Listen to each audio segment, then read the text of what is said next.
नाही, कॉमन मागणी त्या ठिकाणी केलेली आहे.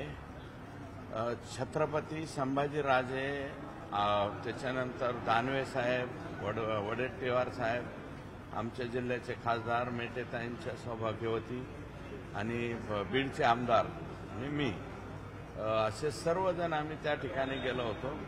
एक कॉमन मिनिमम प्रोग्राम जे म्हणतो ना आपण, तसा कॉमन सब्जेक्ट हाच होता की या तपासावरती आणि याच्यावरती परिणाम होऊ नये म्हणून श्री धनंजय मुंडे साहेबांचा राजीनामा त्या ठिकाणी घ्यावा किंवा त्यांना बिन खात्याचं मंत्रिपद द्यावं.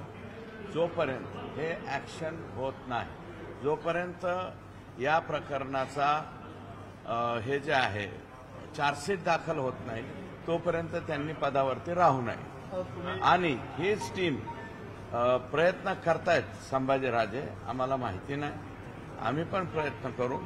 हे मुख्यमंत्री महोदयांना सुद्धा या बाबतीमध्ये भेटणार आहात. तुम्ही मुख्यमंत्र्यांना राजीनाम्यासंदर्भात भेटणार आहात, मात्र तुमची आणि निलेश घैवाड मी राजीनामा वगैरे एवढ्यासाठी नाही भेटणार.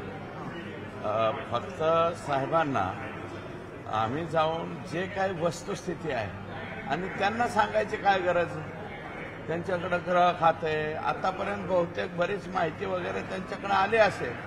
ते गृह खात्याचे प्रमुख आहेत, राज्याचे प्रमुख आहेत. आम्ही छोट्या लोकांनी सांगण्याची आवश्यकता आहे का? आमची तेवढी अवकात नाही. फार फार तर संभाजीराजे आणि इतर विरोधी पक्ष म्हणून ते जाऊ शकतात. आम्ही जाणं एवढे काय आमची लायकी नाही असं आम्ही म्हणतो.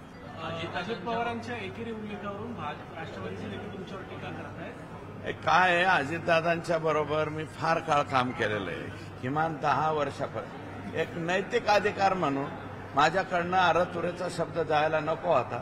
जरी गेला असला तरी मी त्याच्या बाबतीमध्ये दिलगिरी व्यक्त करतो. आणि दादांना मला वाटतं त्याचा राग येणार नाही.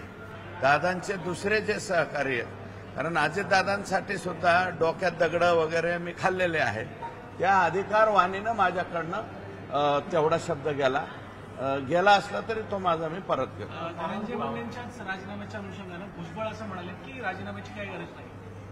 हे पहा, भुजबळ साहेब हे आदरणीय बाळासाहेब ठाकरे साहेब यांच्या हाताखाली काम केलंय. आदरणीय पवार साहेबांच्या बरोबर त्यांचे चांगले संबंध राहील. मुरब्बी राजकारणी आहे. तुम्ही भुजबळ साहेबांचं हे स्टेटमेंट म्हणजे ओळखून घ्या असं मला वाटतं. ते नाही म्हणाले म्हणजे त्याच्यात काय आहे का नाही हे तुमचं तुम्ही ओळखून घ्या.